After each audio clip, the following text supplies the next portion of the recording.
We all have our pleasures. Mine is the pain of others. Shout out to that guy, whoever he is, because he is an alumnus of That Bad Media. He was also in Wes Craven's Shocker, which we covered Okay. for the first episode of Black Sheep Theater. Yes, your series Black Sheep Theater, which is a great watch. If anybody hasn't seen that, by the way, one of the many new and exciting things coming to and featuring on the That Bad Media channel, as Gabe attempts to hide his LaCroix. We are, oh boy, this should be an interesting one today. You have, you in this case are the bringer of death, bringing Crow City of Angels to the show. Talk a little bit about why you're doing this today. Why, besides the fact that, No small besides the talk and fact that no you like chit the pain of chat. He others. just wants me to answer for Yeah, I need you to crime of. answer for this. Answer for your crimes, Gabe. Okay, let me start by mentioning why we're talking about the Crow franchise. It's because there's a Crow remake coming Yes. out in just under a month from the time that we're recording. Yeah, Gabe's not all that, Stars folks. it stars Bill Skaarsgaard and is a remake of the first movie and a new adaptation of the original comic by James O'Barr. The Crow is one of those comic book movies that the movie has overshadowed the comic book that it's Oh, based by on. So far. Oh yeah. yeah, Yeah. so yeah, we have a new Crow movie coming out for the first time in I don't know 2 decades, and the first theatrical Crow movie to come out since this movie that we're here to talk about, The Crow City of Angels, released in 1990, before I was born. So BG. It was released before Gabe, and before me as well, before Connor. BC. Now I'm curious. You mentioned the original Crow movie. Obviously, is something of legend now because of the tragedy surrounding the film, the tragic loss of the son of Bruce Lee, Brandon Lee, during the filming of the movie. First film, tragedy aside, is beloved. Like you said, it sort of transcended what came before it as far as like the comic book works. It sort of became bigger, more well known. Some people are not even aware that The Crow is a comic book movie. I'm curious with you though. You have some kind of history that we're going to get into with City of Angels as we go through the episode for you to bring it here. But do you have any history with its predecessor, with the first Crow film starring Brandon Lee?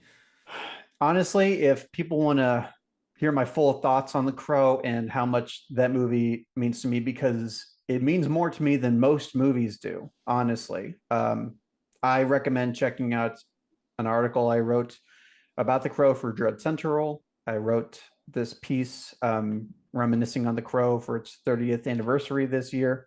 So I'll link that below because there I go into my, you know, my full thoughts on that movie. And gosh, I don't know what else there is to say about The Crow, either, you know, how amazing of a film it is and how devastating of a tragedy um, that it is that, uh, an accident on the set took the life of Brendan Lee, who I swear would have become a breakout star because of that movie. A lot of people are skeptical of that claim. A lot of people think that, and you hear this about Heath Ledger's Joker too, which I think is an insane claim to make. That it's because they died that we revere those performances so much. Not the case. It's certainly not the case for Heath Ledger's Joker, and I maintain that that would have been a breakout movie for Brendan Lee, and he would have escaped the shadow of just being Bruce Lee's son, which is,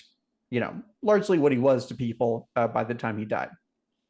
But that's the first movie, acclaimed, celebrated cult classic. That's not the movie we're here to talk about. We're here to talk about the sequel, the Crow City of Angels, which does not star Brendan Lee for obvious reasons. Yep. He was signed on to do sequels. He had, I believe, a 3-picture contract, but the first film was such a hit despite Brendan Lee's death. So the overlords at Miramax, the Rogues Gallery, that runs that ship over there back in the 90s, decided that they were still going to keep pumping out sequels no matter what, no matter how many lead actors died making these movies.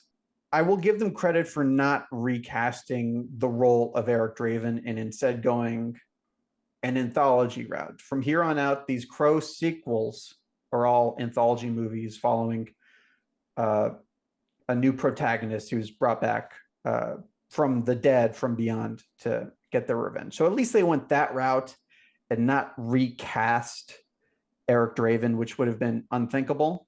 That being said, I'm sure it's going to be exciting to see what Bill Skaarsgaard does with the role now that they're remaking the franchise and rebooting it. But that's a different conversation. So yeah, let me just say about the Crow City of Angels that of all the sequels, this is the only one I watched, consistently. This is one that I owned, and one that I never liked as much as the original, which would be quite a tall feat. But despite the fact that I knew this movie had serious shortcomings and could not reach the heights of the original, I still watched it.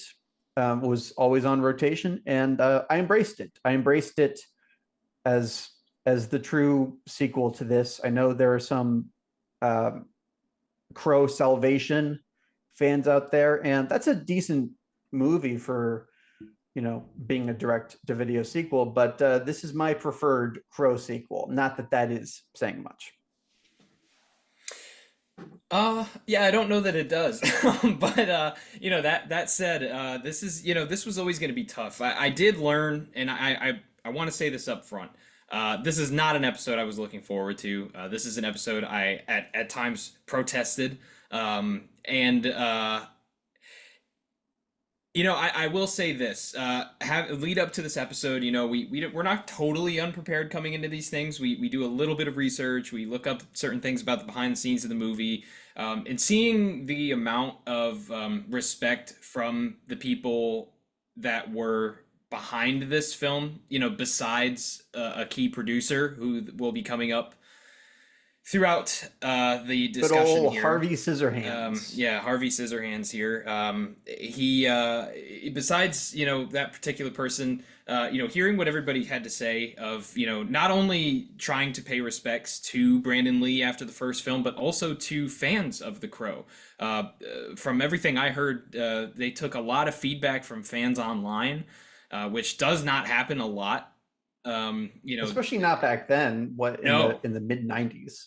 And nowadays it happens, but it doesn't happen the way that you'd think. Like, it's more so like, this actor did something you guys don't like. Well, we're gonna take them out of everything they've ever been in ever, and everything that they're supposed to be in the future. Sometimes deserved, sometimes not. But letting the fans influence the story of your film to the extent of fully replacing a character out of respect to the original actor, I think is a really cool thing. And to see the original writer supposed to come back, tried to write the script, but just couldn't do it without thinking of Brandon, and so he decided to step away. The writer and the director, Alex Proyas, and the director considered returning for the sequel, but they just couldn't do it after the tragedy of what happened with Brandon Lee. So they respectfully departed, although they did give this movie their blessing. They did endorse the possibility of a sequel. I don't know what they have to say about the final result of this sequel. I rarely hear a kind word said about this movie. So, and Alex Proyas is a very blunt man with his opinions, to a fault if you see any of his activity on social media. So I can only imagine what he would have to say. Regardless, they do bring back a number of people from the original movie.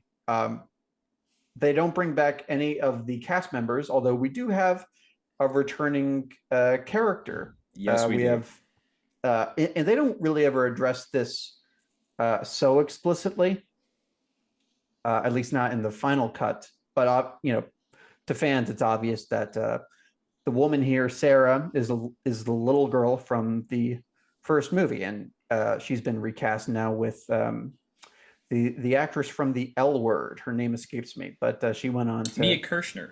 I know her Mia from Kirshner. Not Another Teen Movie, which Yeah, quite a funny parody from the Chris Evans is in that. That's weird. That's kind of weird.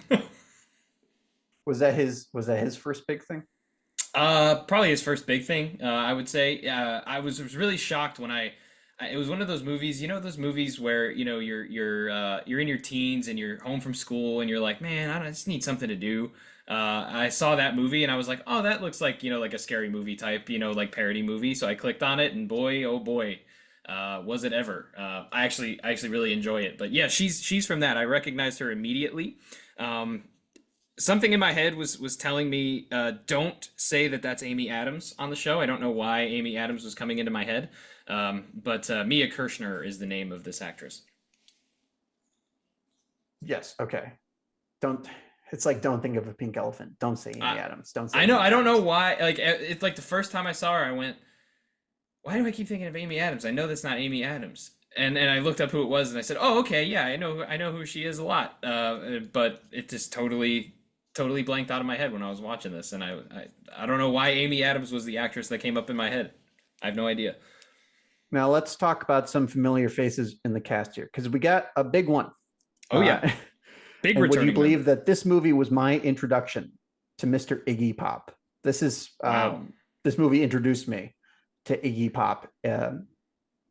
I was I was always befuddled. Who is this strange blonde man that they recruited to play the heavy in this film? Oh, he's out there. And I looked it up. Oh, he's one of the most celebrated punk rock artists of all time. Okay, cool. Cool. That definitely elevated the movie because his performance does not. Although I do really get a kick out of some of his line deliveries. Uh, you think I'm afraid? You think I'm afraid? Oh, dude, this is the most accidentally quotable movie of all time, in my opinion, and Accidentally mostly and not centered around. accidentally. I Yeah, I think there are some pretty kick-ass lines here. honestly, I'm surprised to hear you say that about Iggy Pop because he was the performance I enjoyed the most, besides one other one, which Well, I enjoy it, but yeah. it's not. Eh, you got to have proper context to fully appreciate a performance like Yeah. this. No, you do. You When you do. think, oh my God, they like here's an aspiring actor. He's got to make a good impression, and this is how he's delivering that line. That's a very different context than it's Iggy Pop taking the piss out of this weird S&M Crow sequel. Yeah. So it's again, it goes back to the theory of relativity. Trademark on the Wow, show. theory of relativity. It's been a minute since that's come up on the show. Happy to see it return. And It feels like a returning member of the cast. this is a great example of that, right? Because compared to the first Crow movie, is this movie excellent? No, it's not. Compared to the Crow Wicked Prayer, is this movie excellent? It is one of the best things I've ever seen compared to the Crow Wicked Prayer. At Oh least boy. this crow is not wearing Sharpie. Sometimes it looks like he's wearing Sharpie, but I guess we'll get there. Speaking Who's of the that, other performance that you did enjoy? it was correct me if I'm wrong, but the big baddie in this one, it's Judah, right? Judah. Yep. Yeah, the one that we alluded to in our little intro. Yeah, oh my God. Saved the viewing experience for me. I was laughing at every single thing that came out of that man's mouth Oh, you were throughout. laughing. Oh, Oh I my actually God. thought he was a pretty intimidating screen presence. His character is wacky as hell. Yeah, But uh, one I of the found him cooler incredibly voices, wacky. just one of the cooler voices, one of the cooler, screen presences in this movie for sure. And I would compare him favorably to Top Dollar. Uh, you know, one of the critiques against the original Crow, and I'm sympathetic to this critique, is that the villains aren't. They're definitely not the strong part, and they don't. They're not very well developed. It's just like, oh, let's get Michael Wincott, that guy with the really cool voice, and here it's the same casting decision. Let's just get a guy with a really cool voice. Yeah, and I can't even say, I mean, I could say maybe in another role with some better dialogue, and maybe he would not be. I just like everything that the guy said. I just found absolutely hilarious, and I'm like, I was really concerned about how this movie was going to go. I said, oh man, like this is your bad guy, you know, like this is your bad guy, and I'm like he's the funniest. He's already making me laugh like minutes into the movie. Even when he's being intimidating, like he kills that guy with his own drug, and I'm laughing. Like it's funny to me. And I'll get into it a little bit more as we go, as we you know see more of him. But yeah, I mean, what an amazing voice he has for All this right. kind of movie. Well, let's start at the beginning, right? So we're now in Los Angeles. The first movie was in Detroit. Yeah. Uh, and in the movie makes a really good impression on me. And I'll get my biggest positive by far out of the way. I just love the mood of this movie. I always thought that the aesthetic, the style, I mean, it makes total sense that this is made by a music video director. I love the fog, this kind of yellow tint. Um, it looks like piss, and I do mean that as a compliment. It's just this it it goes at this whole seedy urban vibe in a completely different way than the first movie did. That movie was monochrome. It was like uh almost like German expressionism, and this movie is uh, incomparable. Yeah. I've seen very few films be as off-putting as this movie is, for the mainstream franchise that this was. So already, just from the opening shot, I'm digging the vibe of the movie, which matters a lot for a guy like me. And then we're almost immediately introduced to our new crow. He rises out of the water like Jesus. Yeah. One of the many subtle, very subtle moments Super of the subtle. film. Incredibly Cool. subtle.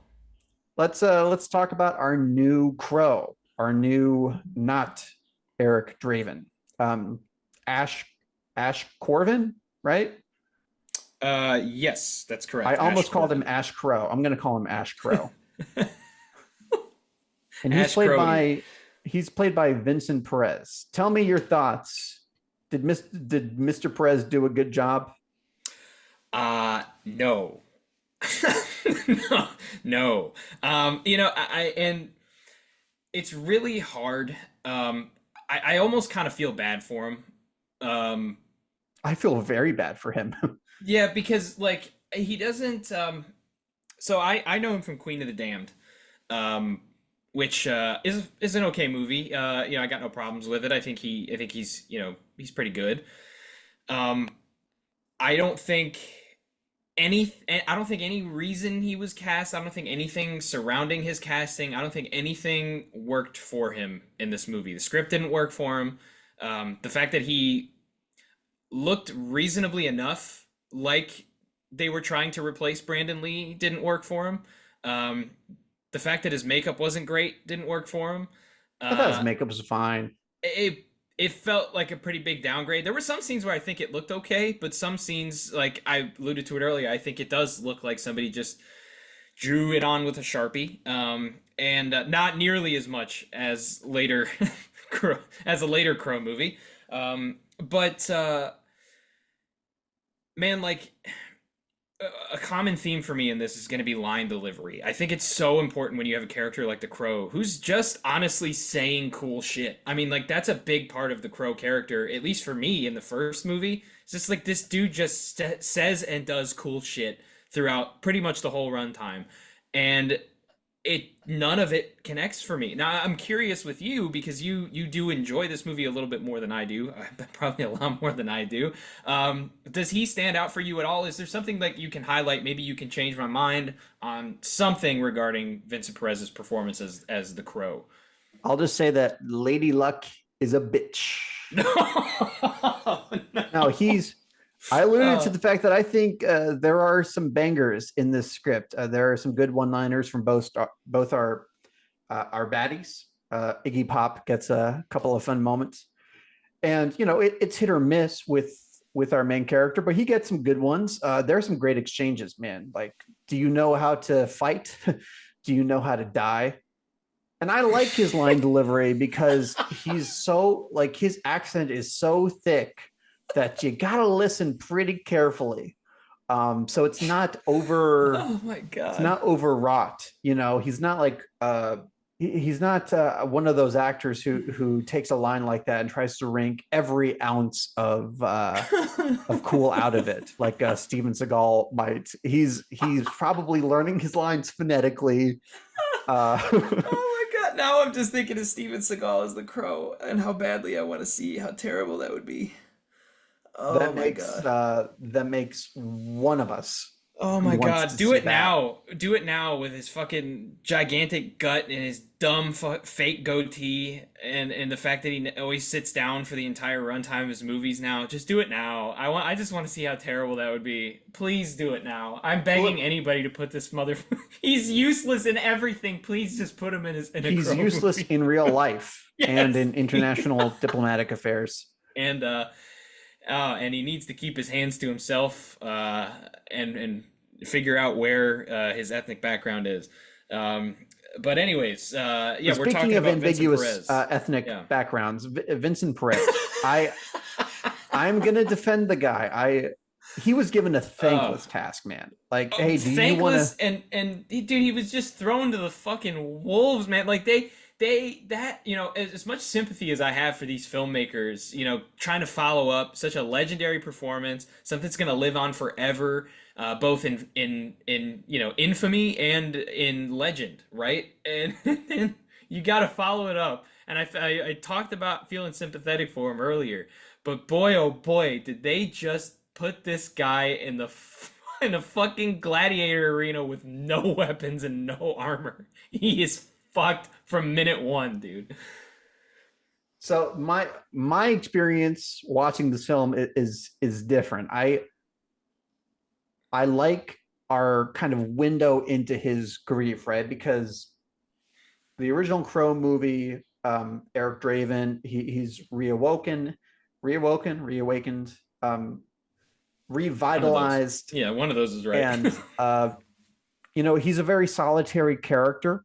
There's very little way to get inside his head. Nobody's thinking. There was originally a character in the original Crow that could have served that role of the audience surrogate, the Skull Cowboy, and those deleted scenes are available online. Check them out. Don't know how Yeah, they would have fit into the movie, but they look cool. yeah, But this guy, he has Sarah, the girl from the first movie, to help guide him along. She's the one who finds him, and it's like she's been tasked to help this new reborn soul, find his way, help get his vengeance. Now, here's where the original script and the final cut differ so much: is that this was originally the heart of the story, their relationship, Sarah and Ash. It was going to yeah, be a romance. It's not a wife or a girlfriend who dies. It's his son yeah. who's killed with him, which already I thought was a really interesting change from the formula of the first movie. So yeah, I felt more sorry for him than I was intimidated or that I thought he was cool, but there was pathos there, right? And did I root for him to kill Iggy Pop and the yellow Power Ranger? Yeah, you bet I did. You bet I did. By the way, I there's a mean, curse on this franchise. That actress, the Yellow Power Ranger, I think she died. I think she died in a pretty terrible way shortly after this movie. it wasn't long, and she's one that is often talked about as well as just kind of tragic losses in Hollywood. Um, it sucks. Yeah, I hope it's not a curse on the Crow franchise because like you said, there's a new movie coming out. I think we'll probably dedicate a minute or two at the end of the episode to just sort of discuss our thoughts pre-release on that. coming out soon at the time of recording here. But man, oh boy, I don't even know where to take this from here. Where do you? Okay, so he's sent on his merry way, his mission of vengeance to, get the bastards who killed him and his son. Now he rides a motorcycle, and one He of does. the great visual motifs of the movie is that his trench coat kind of the tails of it flap like wings as he's riding down the street. Just a couple of motifs like that go a really long way for me. Because let's be honest, The Crow, we're not here for the story necessarily. It's pretty formulaic. A lot of people mean that as a criticism. I don't. I think it's a great foundation for an audio visual experience. And so far, this movie is chugging along on that. Just, the way it establishes the mood, the way it establishes this really, really grimy tone. But then we finally start with the action, right? And the question is, how does the movie handle that? The answer is uneven. Yes. I'm being kinder than I guess you're going to be. Who's the first guy he kills? Is it that monkey, the monkey guy I think so. I think in the so. warehouse, and Yeah. he's kind of jumping around the barrels? I Yeah. didn't mind that. It didn't really play out. I think the way most people want it. I think people just want, the cool one-liner, the walking away from an explosion. I don't think the way this character plays around with his victims satisfies a lot of viewers. I think it's kind of cool because he is clearly a deranged person, an unbalanced person. I'm talking about the Crow here. Yeah. Says things that don't make sense, whether that's poor screenwriting, poor delivery, or some kind of miracle factor. It just, I don't know. It works. It works for me, especially in this scene. He gives the guy a chance to escape. He does this fun little card tricks. I like fun card tricks. Sue me. So I'm not enchanted with all of this stuff or anything, but like it works. It's not terrible. Mm, it's bad. I mean, I mean, look, I hear, I'm trying to find a nice way to say this. I don't like to come into a movie and be negative. Like I really, me, and you know that when I watch a film, I start with a high rating because I want it to have a high rating. I want things. If you start with a low rating, then the movie has a long way to go to get to a high rating. Whereas if you start with a high rating, the movie, it's got a lot of chances to redeem itself. And it's why I have so many positive reviews on my Letterboxd. If anybody follows me on there or anybody goes through it, a majority of my reviews are 3 stars plus. And I try to watch any movie being positive, but sometimes a movie comes along and nothing that they do that is supposed to be good works for me. And this isn't quite that far. There are really good things about this movie. The action is not one of them. The kills are not one of them. If it's not downright silly for me, then it just is. I don't know if poorly executed is the right word. Poorly planned. It's Campy campy. is definitely a word that fits, and campy works. There are situations where like camp can really work towards your movie and help it. The issue that I have with it in this movie, though, is that it feels like it doesn't fit. Um, I don't think a Crow movie should be campy. Maybe sue me. I don't know. I mean, Batman, I think, is a character that's dark and tragic, but there's humor in certain things about Batman. But I mean, I why don't can't know it be that. campy? Just because the first movie was so gothic I don't. and moody?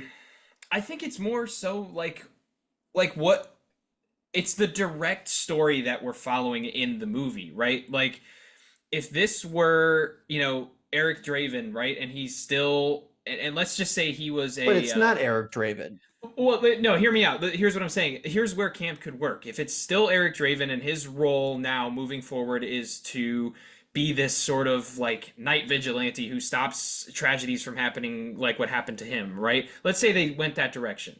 Brandon Lee survives and that's the direction that they go in. I could see eventually camp working because now our lead character, our hero, is disconnected enough from the events happening that camp could work.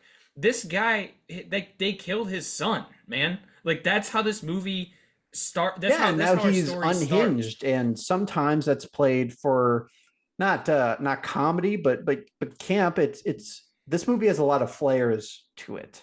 It It's a bit of a does. flamboyant movie at times, and he has a bit of a flamboyant I performance. just want to say this. We talked about the camp and how it didn't fit for me. I'm a little surprised that we're not in the same boat here, because a little while ago, we talked about a movie. Oh no, I know what you're going to bring up. We talked Oh about a no, movie that had camp yeah. in Let's disturbing get this ways. comparison out of the way. Yeah, let's do it. Punisher Warzone is a movie that we covered on this channel during Punisher series. If you want to go watch it, by the way, that's originally behind our Patreon vault. It is free to watch on our YouTube channel right now. So go check it out if you're interested to see me and Gabe kind of go go tit for tat while talking about that movie. Look, But let me address the allegations, right? Because I know where you're going with this. And on paper, you have a point. Yeah. My problem with Punisher Warzone isn't that it's campy; it's that it's obnoxious. Okay. But here's the thing.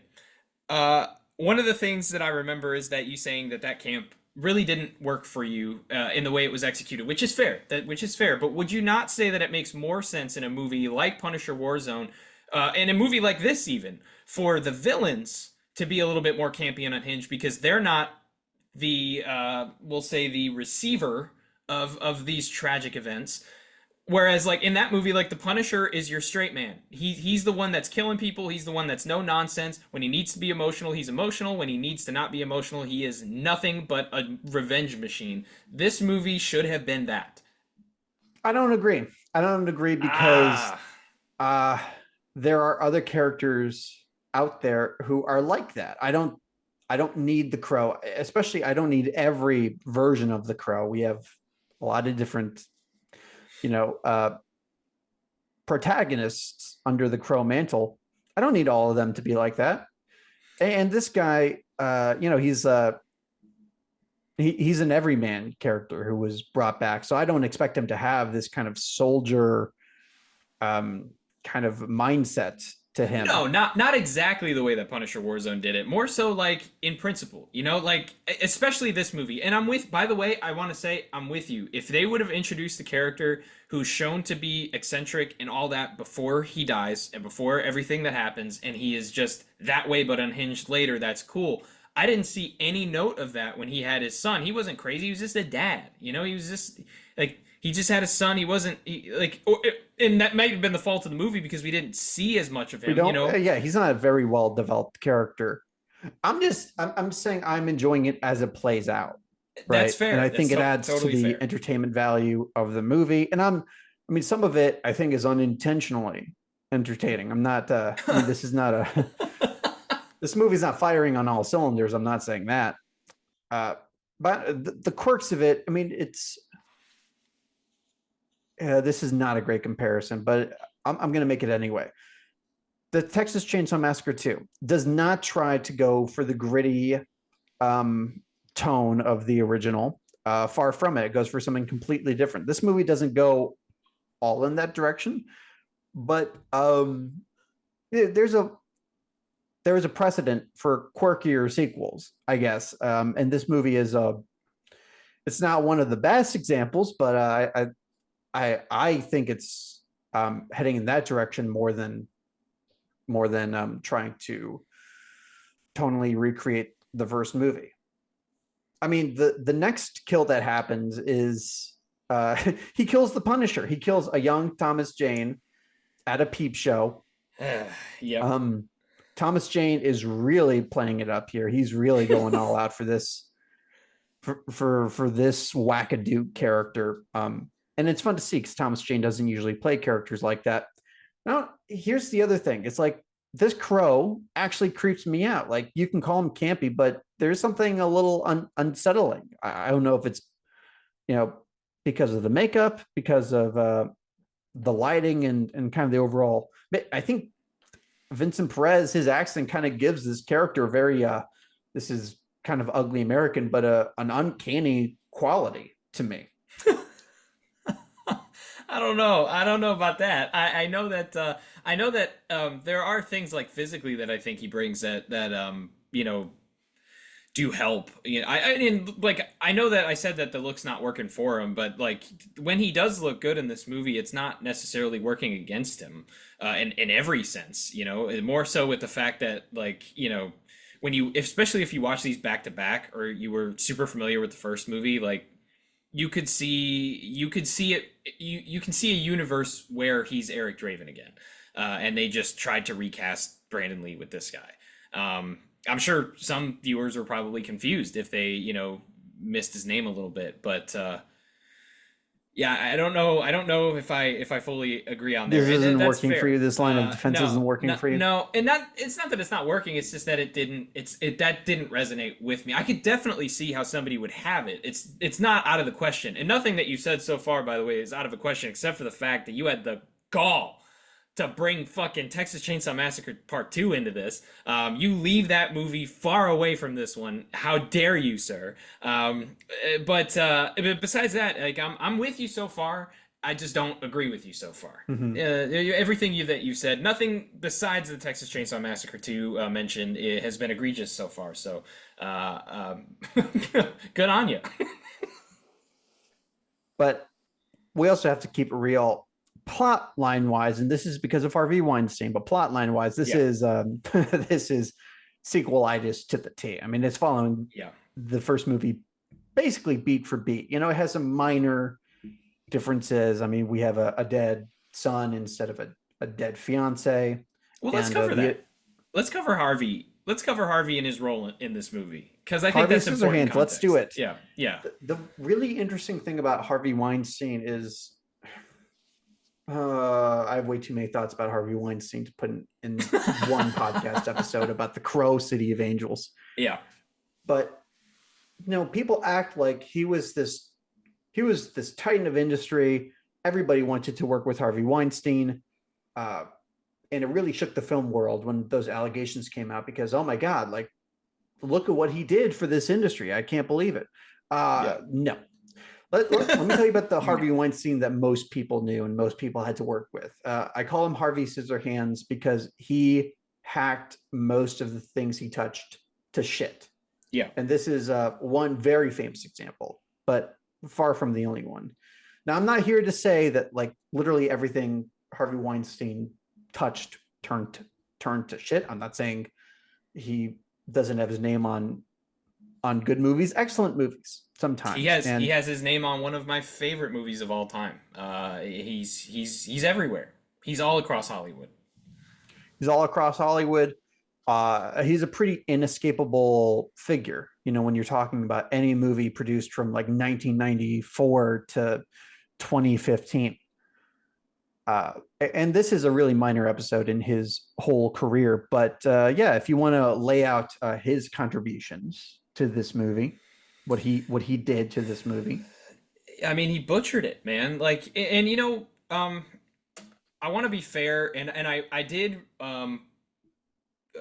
was doing prep for this episode like 2 weeks back, I think, and I did watch through friend of the show, recent collaborator Cody Leach's video on this, and he said something that I think I resonate with, and it was that he'd be very interested to see a director's cut of this movie in some form or fashion. Believe it or not, despite my animated feelings about this movie so far, I'm in that camp, and I think anybody should be in that camp when they're interested in film, especially when you're talking about somebody like Harvey Weinstein, who, you know, in some regards, I think I've seen the excuses made for him online before, for his contributions in film, and saying, well, if the movie was good, then he didn't really do too much to it. It was only when the movie was average to bad that he meddled in it. And there are, not to say that there aren't, pieces of evidence for that. Obviously, look at what's on his name and, what his name is connected to and how those turned out. Like I said, one of my favorite movies of all time has Harvey Weinstein's name in the credits. Um, and so does that of a lot of people. But he overall, I think when you match his contributions, actual real life contributions outside of any monetary regard, I think the guy's a fucking menace. I think he's a terrorist. And this movie, we don't have a director's cut to compare it against, but I'd be willing to bet I'd be willing to wager that I would enjoy a director's cut of this movie far more than I enjoyed this version because he beat the shit out of it. I'm sure the director's cut is more coherent. I'm not even going to get into the plot holes of this movie. What plot holes? What plot? Right? You'd have to have a plot to have plot holes, sir. Let's say the things that don't go anywhere. Iggy Pop's little chest tattoo, his little Crow merch logo. Yeah. Who cares? What's that for? I don't know. But the director's cut would have been more coherent, and it would have been its own movie. The sequelitis would have been less egregious. All of the things I've mentioned here, at worst, they amuse me. Like nothing about this movie, at least up until this point, has offended me. Now that I have a proper appreciation for Iggy Pop and the energy that he brought to this character. The first time I saw this, I would have called his performance laughable, and laughter is definitely what I associate with the performance, but I guess I'm laughing. I'm laughing with him. I don't know how you feel about his performance. He's the only person I really feel like knew what kind of movie he was in. I don't know if he knew.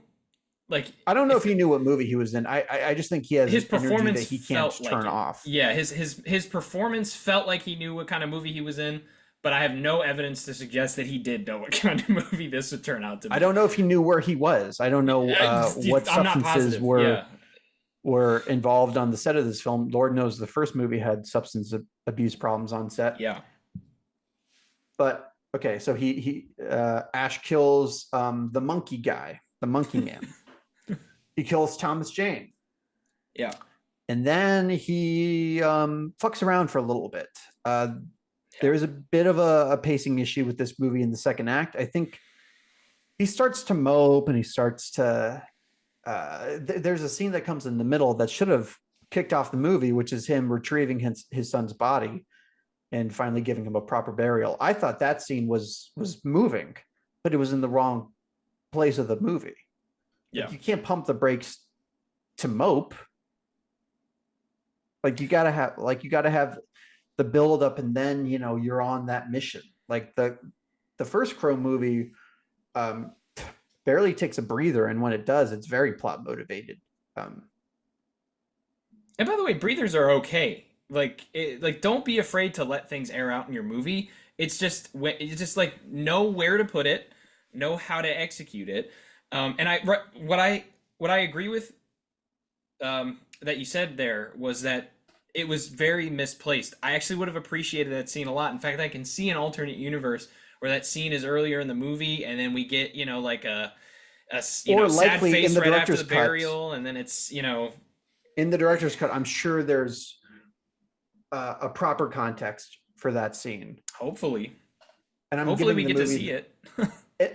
And this is actually an interesting phenomenon for a movie like this, at least for me. I don't know if other people are like this, but the pass I give to a movie that I know was meddled with, that I know has some hypothetical director's cut out there in the wild, I give it passes that I wouldn't give to a movie that I know what was the intended vision on the filmmaker's part. So like this movie, like other things that I wouldn't let a movie get away with, I'm probably soft on this movie because I know that there is probably an answer to this in the director's cut, but we don't get to see that cut.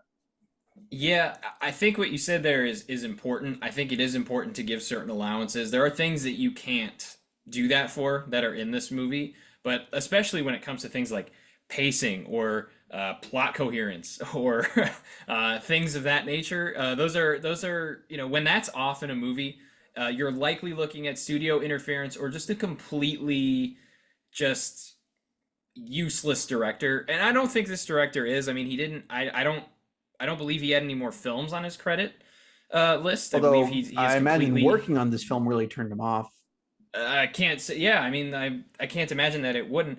And one thing that I keep thinking about as this movie progresses is like there are some shots in this, and I haven't really talked about things that I've enjoyed about this movie so far besides the outlandish, hilarious performance of our lead villain. But I think set design wise, like this is awesome. The aesthetic The of this whole movie look of the is movie, I awesome, think. and there are some shots and scenes that I'm like, man, this would be a great set of footage for a music video. If this was a music video inspired by The Crow, it would be amazing. but then there's a movie to get through, and it kind of makes me upset. And you know me, we've had this on the show before where a movie does something so well that I get more mad at the movie for being bad. It sort of outdoes some of the allowances that I would make to a movie that gets butchered by its studio because there was so much going for this. Luckily, I don't get as angry as I do with other movies because there's still line delivery, there's still dialogue, there's still things I can't overlook. But like I want to say like I don't blame the director for a lot of the things in this that are plot related and continuity related and things like that. Allowances in that case you really have to make them, especially when you're talking about a tyrant such as Harvey Weinstein. Harvey Weinstein strikes again with the Crow City of Angels. There's no difference in this to his other butchering jobs over the years. Another reason I give this movie a pass is just the soundtrack. White Zombie. Yeah. White Zombie. Rarely do we get to talk about Rob Zombie's music on here. They hear his name enough, but yeah, we don't get the chance a lot. Punisher Warzone, we got the chance to bring it up, which is it's Yeah, funny that's that right. we talked about that, but I can't think of another instance where we've gotten to. Yeah, but it's not just White Zombie. I mean, you got PJ Harvey, Yeah, Iggy Pop himself. I Want to Be Your Dog. Probably his biggest song. Depends on, I guess, what era of Iggy Pop you subscribe to. But yeah, yeah. this is an element that I feel is on par with the original. The original famously has one of the great movie soundtracks. I'm gonna say I would uh, I would want to listen to this soundtrack just as much. Uh, I can't go that far. I do like the Rob Zombie song a lot. I like the White Zombie song. But that's the only one that's like I would listen to on. I would add to a playlist. I would say if we're comparing the two, it's inferior, but it's not as big of a gap as the movie quality is. It's just it's it's a little small. Here's Oh God, you can't even see it on camera. Let's just say that the movies are like a mile apart, and maybe like a quarter of a mile apart for the soundtracks. We'll go with that. Is that the most charitable Yeah, estimation? yeah, I'd say so. All right, I'd say so. boy. Any anything else I can use to defend this movie? I don't have a lot. I think I've been making the case for this as much as I can. No doubt the meddling by Harvey Weinstein and just the really awkward position of being a sequel to a movie like The Crow. I mean, if you ask me if there should have been sequels to The Crow, I would have said no. I Yeah, that is a movie that can stand alone. And I if there agree. are to Yeah, be successors to The Crow, I think you need some kind of clean break or clean slate. This came out too soon after The Crow. It's trying to evoke The Crow a little too much. There are some differences, not enough. I know a lot of people think Vincent Perez looks a lot like Brandon Lee. He doesn't to me, but at the same time, when you have somebody with that build, with that color hair, Yeah. put him in leather and give him a little Harlequin touch up, it's going to be kind of hard to like escape that comparison. He doesn't he doesn't look as different to Brandon Lee as like Edward Furlong does, but he looks similar enough that you could reasonably think the studio is replacing him, which I think worked against the movie as far as like I've read reviews that say like he looked too similar. I was confused. So I don't go that route. I don't think they look. I can very easily tell the difference between the two of them looking at photographs and such. I mean, they don't want But to create like some kind of a jolting contrast. Like they went in what direction?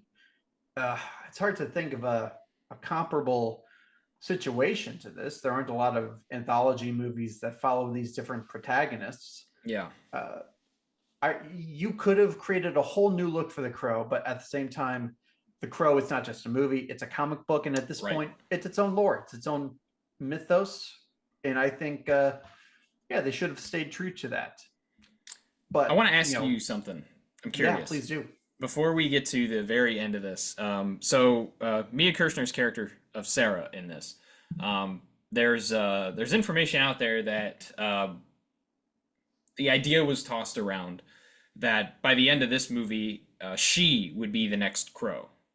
Um, I've heard different stories. I've heard she was supposed to be the Crow. I've heard that Ash was supposed to walk the earth after yeah, killing Judah and be something of you know, stuck in purgatory.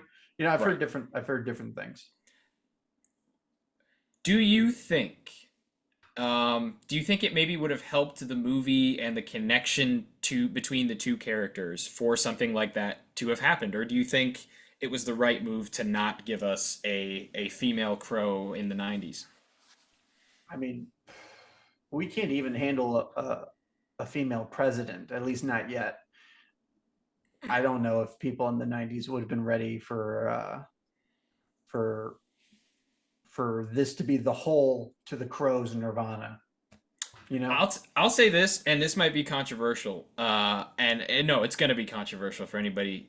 Look, I'm one of those people who thinks no movie is untouchable. I think any movie can be remade. I think any movie should have, if somebody wants to take a stab at updating a movie for a modern audience or for doing something and making a name for themselves or whatever they want to do, I think they should be able to do it. Whether they have respect for the source material or not, make a good movie, and I'll be on your side. Um, we're getting a remake of The Crow soon, mhm. starring Bill Skaarsgaard, Pennywise. For those who may not be aware, the new Pennywise, newer. Um, I want to see it. I want to see a female Crow. I do. I want to see it actually pretty badly. I think it's one of those characters that if you build enough lore around the movie and give it enough of a reason, I don't want to see it just to do it, like a lot of movies will do. I want to Mhm. see somebody give it a good reason, give it a good actress, and I want to see him go for it. I mean, at this point, what do you got to lose? I hear what you're saying about a female Crow, but my concern is, what about her emails? Oh boy. Oh boy. No, I mean, in We're all gonna brush past seriousness, that of one. course.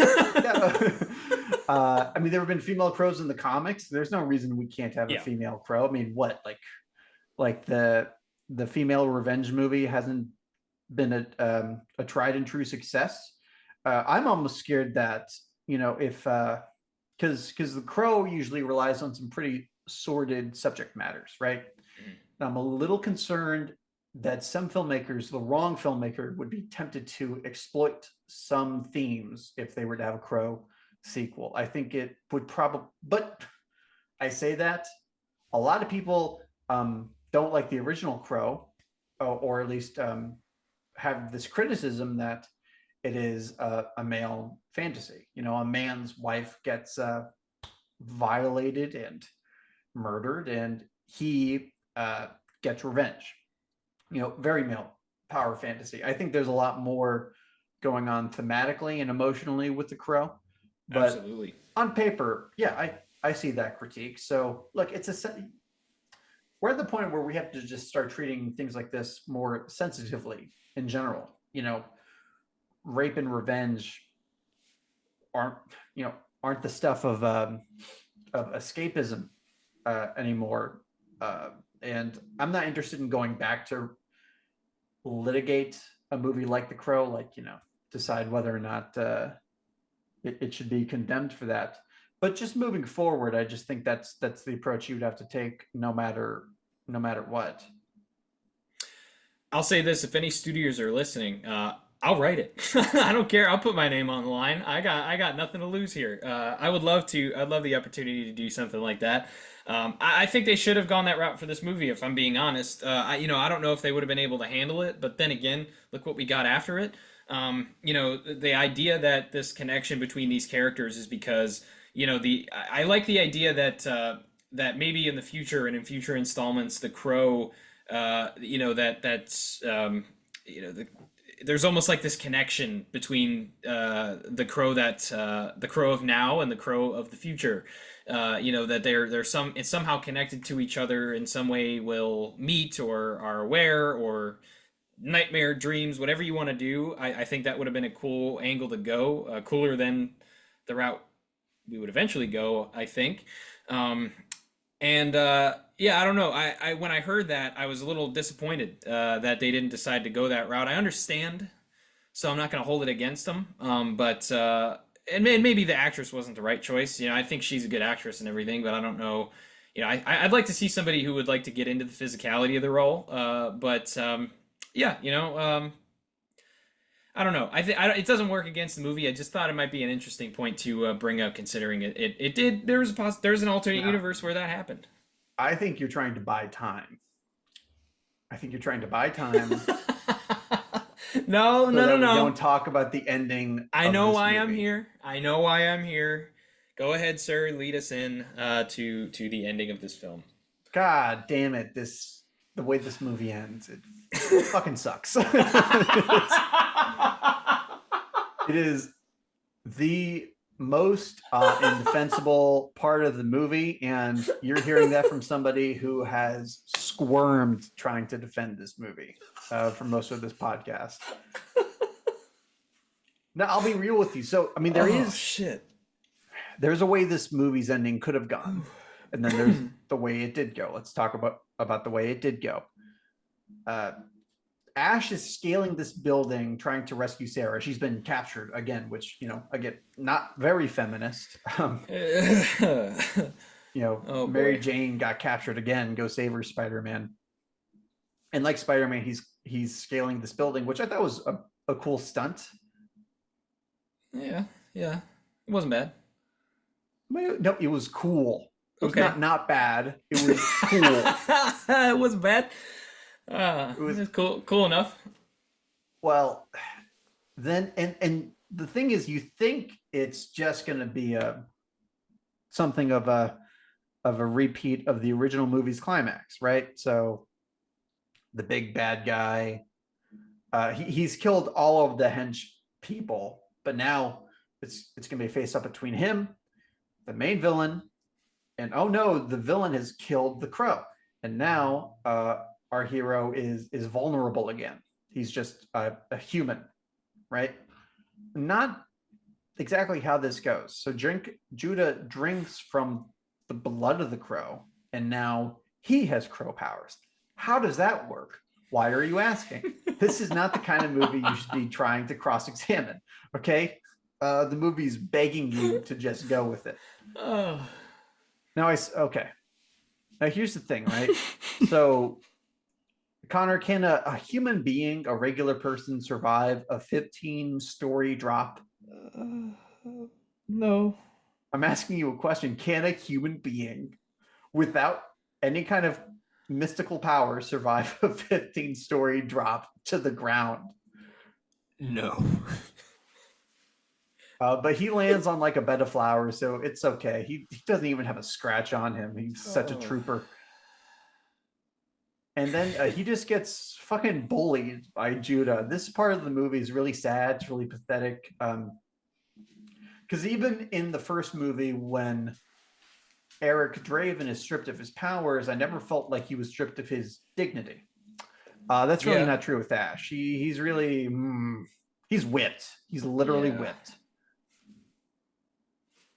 Yeah. And have you ever seen a film ending so dumb that you don't even know how to explain what happened? I 100% have. Yes.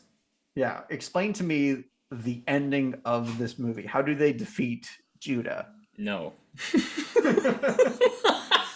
I refuse. There are two movies that there was always one movie that I will never fucking talk about the ending unless somebody asks me my opinion on it, and I will tell them it sucks. It now is two movies because I rewatched this one. It's this and fucking Mama, and you know how I feel about Mama. I will never fucking talk about that ending or explain it to anybody. I will refuse to do it for this show. You want to tell the people what happened, you go for it. I will tell you how I feel about it. I refuse to indulge this movie. Let's look to Wikipedia. Let's see if Wikipedia can bail us out. I love going on the Wikipedia synopses of movies with a shit script, trying to see how Wikipedia scrambles to explain this movie. Okay. Sarah rushes up and stabs Judah in the forehead. Spoiler alert, by the way. Yeah. Sarah rushes up and stabs Judah in the forehead, causing Judah to drop Ash. Judah pulls out the knife and starts moving toward Ash.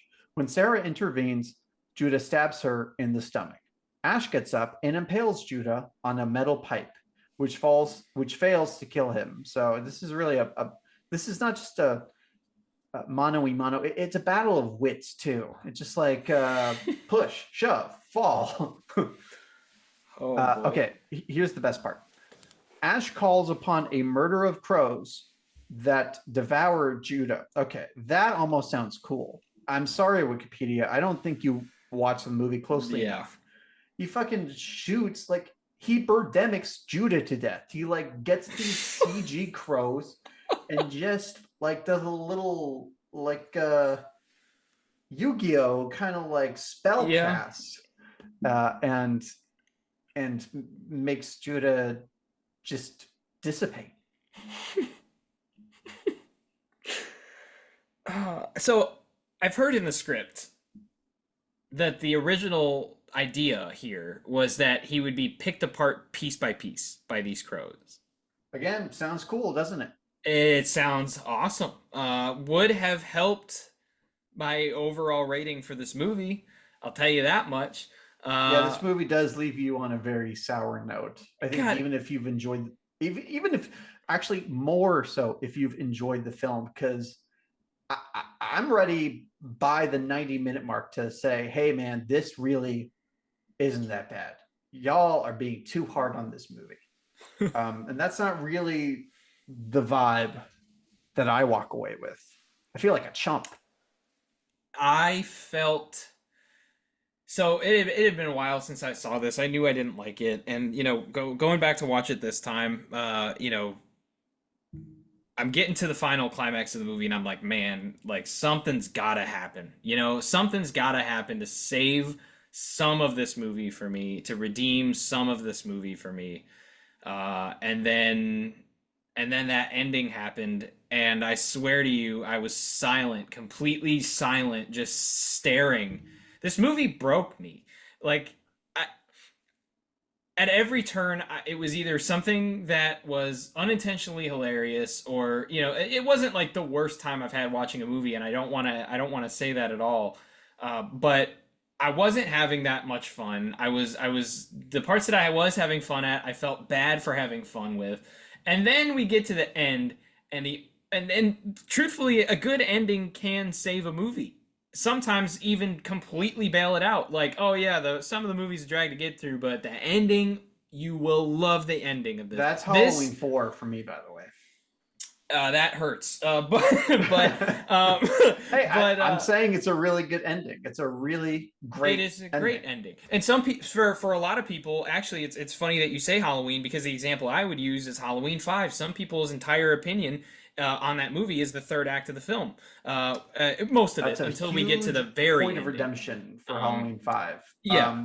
I still I like that movie. I rewatched it not too long ago, and you know Oh, what? fucking I love liked it Halloween even 5. more. Oh, maybe we can revisit it once we get down to that season. That was our Revisit first episode the of Halloween first 5.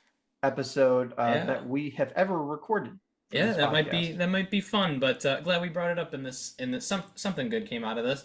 But no, that ending,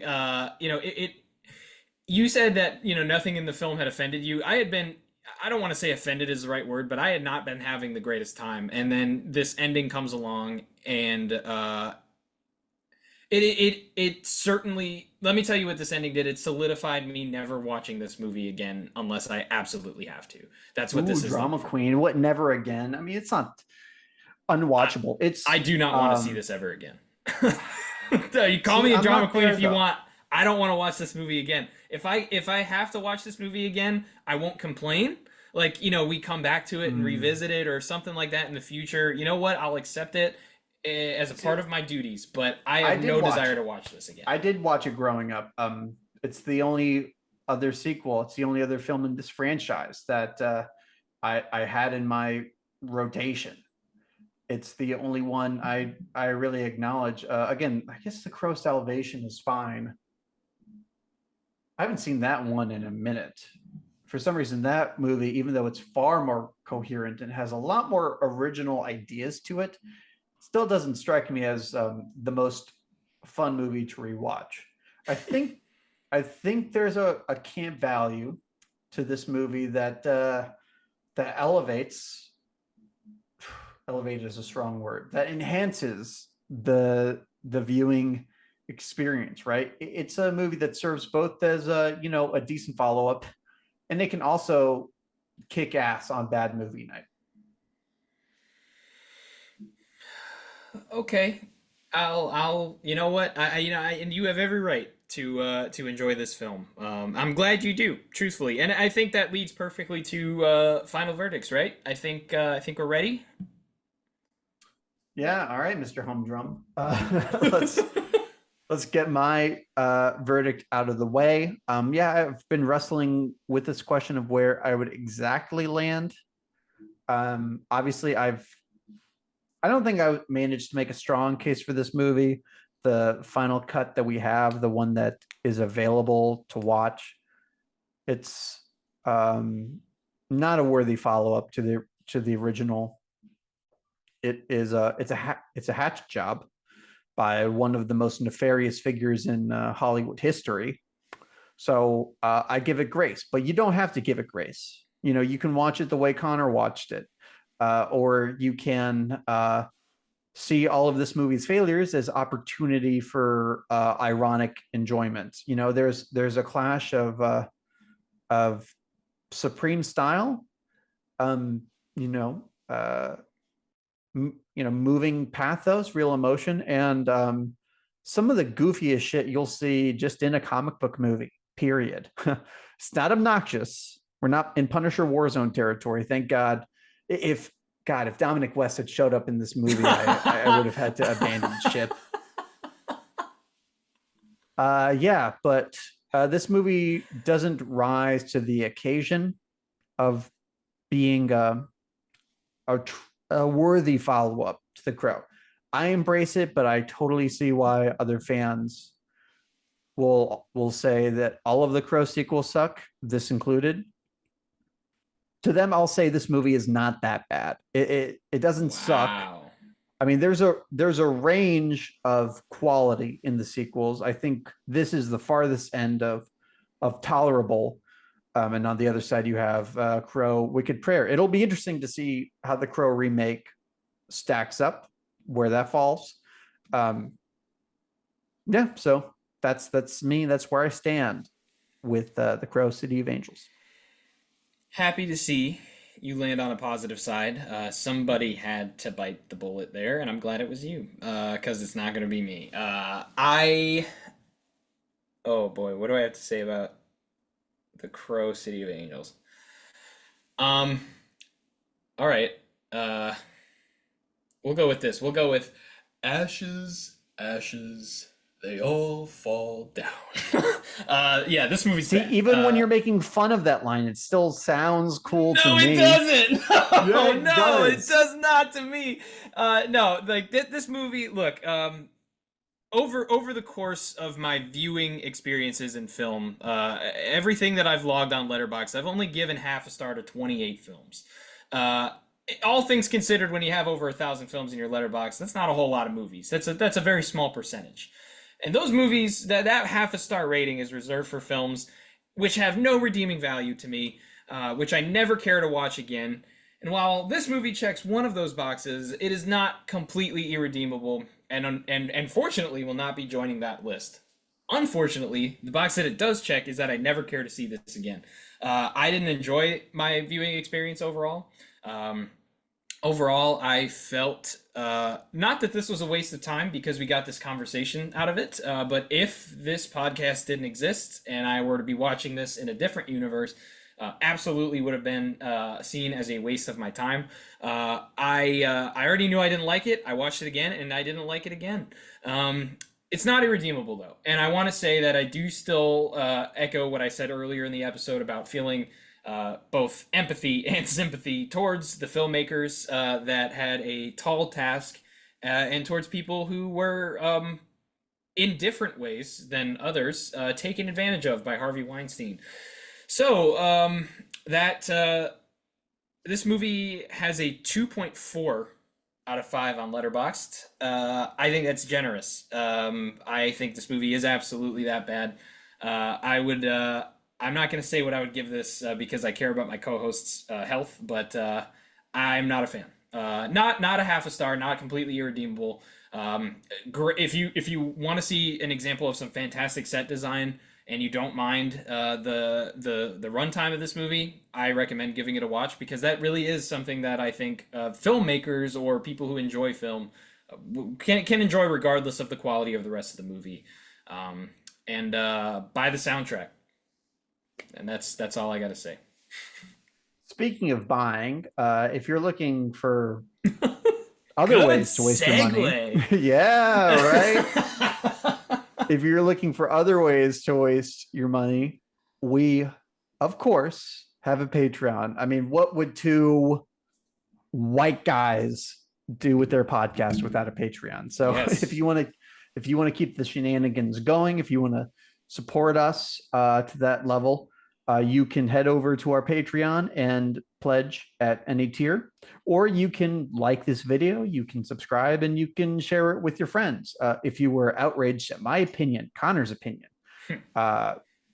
just the whole enterprise of this episode, if you want to share that outrage, we do take hate watching as well as just actual fandom. We welcome as well. hate watchers. So we'll take either. Yeah. Yeah, that should be our new motto. We welcome hate watchers. Yeah, but there are a lot of new faces around here at the time that we're releasing this episode. So we thank you all for coming along. Hope you're enjoying the content so far. If you want to support us other than monetary ways and other than sharing our videos with your friends, which you should really do, you should really share our videos around. It would be really helpful. You can dive deep into the That Bad Media bag by heading to our website, thatbadmedia.com. We have a whole backlog of our Not That Bad episodes, links to our channel to watch our other series that we have on this channel, background on your two favorite bad take artists and all their unsanctioned buffoonery, how the show happened. Hey, we're vain enough to tell you our background. So check that out if you want to know a little bit more about That Bad Media and its hosts and owners, or whatever you want to call us in this situation. I don't even know what we are. I don't know what I am or who I am sometimes. Oh, no, this is getting out of hand. Yeah, this movie has broken me even more now. But we thank you for watching today. We thank you for watching and subscribing and liking and sharing all of the amazing things that you guys all do. And I think there's nothing else left except for my co-host to take us out. Gabe, will you take us home? All right. I'm Gabe. I don't know who I am right now, so I'm the other one. And this is That Bad Media. This is That Bad Media saying we've been dead before, and we liked what we saw. Or I did. I guess Connor wasn't so hot on it. All right, Bye, everybody. This is That Bad Media signing out.